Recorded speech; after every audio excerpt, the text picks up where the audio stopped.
Europe braces as extreme weather events hit early days of summer. European pigs have found themselves at the center of a trade tug-of-war with China.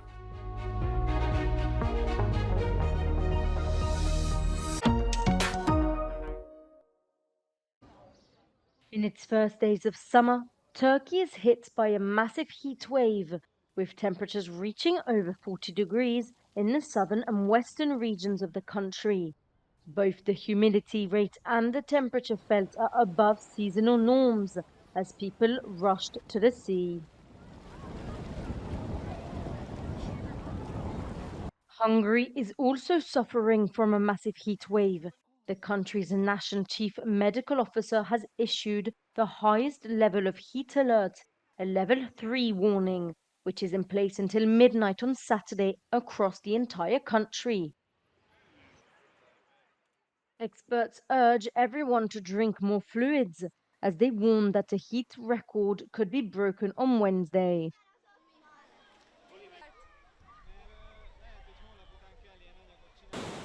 The European Championship fan zone in Leipzig and Augustusplatz, Germany, were temporarily closed on Tuesday afternoon due to an unexpected thunderstorm. The fan zones in Berlin, Cologne, and Dusseldorf have also previously been closed due to a severe weather warning.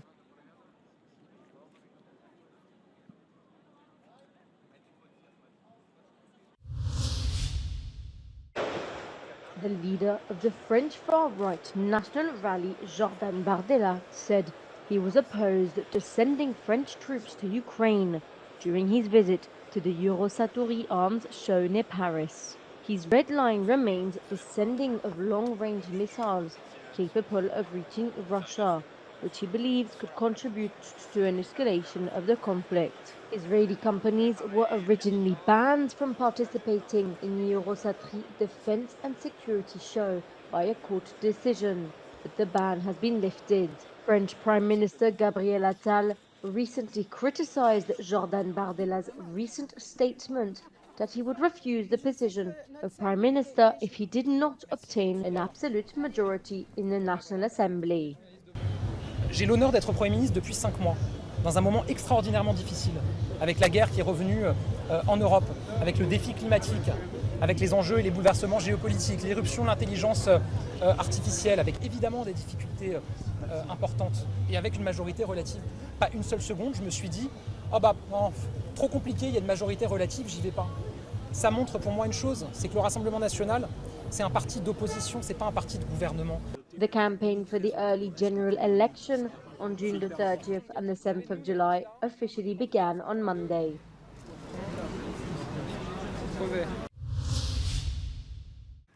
Kharkiv Mayor Ihor Terekhov said the city located near the Russian border endured 20 days of air raid alarms during the month of May.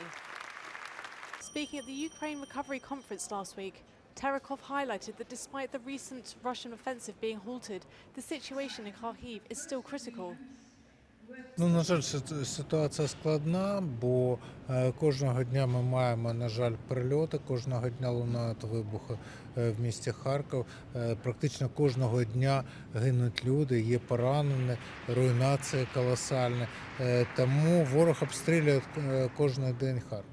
Mobilisation has slowed during the past 800 days, but several 100,000 men will still need to be drafted in, according to Ukrainian armed forces.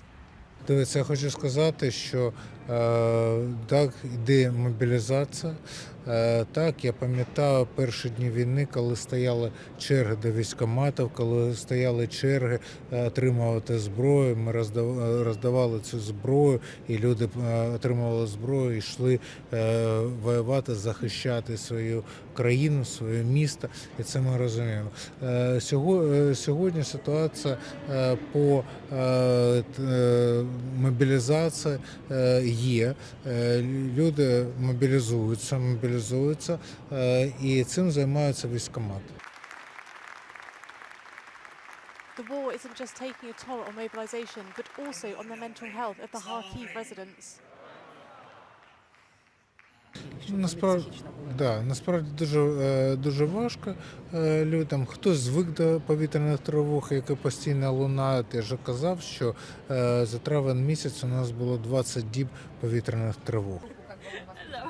Many have welcomed the permission to hit Russian targets, but others suggest this isn't enough and call for more air defence systems. Make Europe Great Again is the slogan of the Hungarian presidency of the European Union. The country's ambassador to the EU tried to prove that this is not the European version of Donald Trump's slogan, but an expression of the need to make the EU stronger by improving its competitiveness. In July, Hungary takes over the Council's rotating presidency, and the Hungarian ambassador explained to Euronews that one of the priorities will be enlargement to the Western Balkans. At the same time, no accession negotiations with Ukraine are scheduled at all. We very much would like to continue the negotiation talks with the Western Balkan countries. This is a good opportunity now and a momentum in order to be able to speed up the enlargement process of the Western Balkan countries. They have been waiting for this long time, and I think we should try to encourage to speed up the process and organize IGCs with the countries of the region, open clusters, close chapters, as many as possible. As for the presidency's policy on Ukraine, the ambassador stated we are following the events carefully and promised the presidency puts all relevant aspects on the agenda, though Ukraine is not going to be a priority. Other topics like food security will play an important role. Although Hungary imposes many elements of the Green Deal, like the recently adopted restoration law, the presidency has identified sustainable agriculture as a key priority. The presidency starts on July the 1st and lasts until December 31st. German Chancellor Olaf Scholz met with regional leaders of Eastern Germany in Wittenberg, migration being the hot topic of discussions. Scholz stressed the importance of strengthening partnerships with other countries with a focus on border control.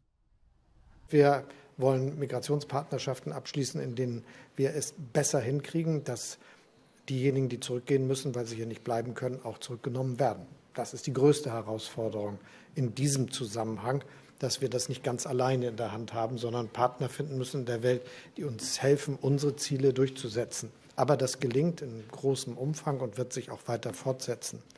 The Chancellor also defended existing policies aimed at controlling irregular migrant flows and promoting better integration of refugees.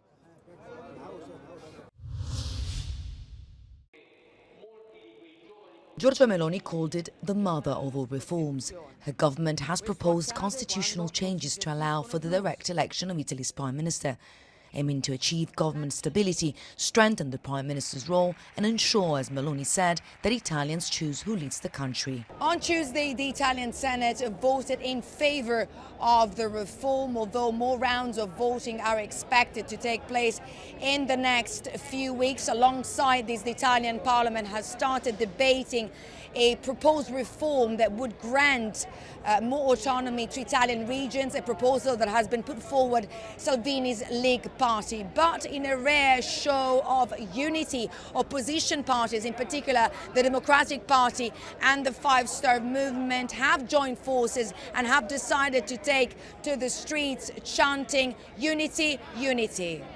Mi appello a tutte le forze di opposizione. Basta divisioni.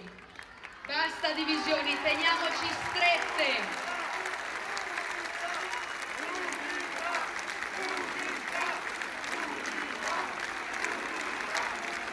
Il premierato è una cosa veramente improponibile, tocca gli equilibri della Costituzione italiana. Quindi io personalmente sono contraria e sostengo le ragioni che la sinistra sta portando avanti in Parlamento. È importante anche dare un segnale al governo, alla destra e far vedere che c'è un'opposizione che è forte. L'autonomia preoccupa perché crea maggiori disuguaglianze rispetto a quelle che non ci siano già ora nel Paese, soprattutto per le nostre generazioni, la generazione giovanile. Electing a prime minister by direct ballot is unusual in Europe. Any constitutional change requires a lengthy voting process with political forces likely engaging in daily battles, and it will take months before the reform can receive final approval. Giorgio Orlandi for Euronews in Rome. European pigs have found themselves at the centre of a trade tug-of-war. Pork is a hugely important market for a lot of European Union nations. When a Chinese probe into imports of pork from the EU was opened, it caused concern from farmers who make a significant portion of their money from exports to China. Le marché chinois, il valorise des pièces comme les oreilles, les pieds et on va dire toute la tête. Ce sont des parties bien évidemment qu'ils apprécient, la gastronomie locale les valorise très bien, alors que nous n'avons pas ces habitudes de consommation-là et on préfère leur laisser. Retaliatory measures on pork come as no surprise to international trade experts. Last week, the European Union slapped additional tariffs of up to 38% on Chinese electric car imports. The German Vice-Chancellor Robert Habeck is travelling to China as tensions escalate. Ein enorm wichtiges Land für Deutschland, für Europa in jeder Beziehung. Diese Beziehungen sind in der Vergangenheit sicherlich deutlich komplexer geworden. Zu nennen sind die wirtschaftspolitischen Auseinandersetzungen, jetzt vor allem mit den E-Autozöllen, noch einmal an einem Beispiel hochgekocht. Das wird sicherlich die Reise stark prägen, wenn China imported billions worth of pork from the EU last year, with this trade tug-of-war meaning it could be the European agricultural sector on the chopping block.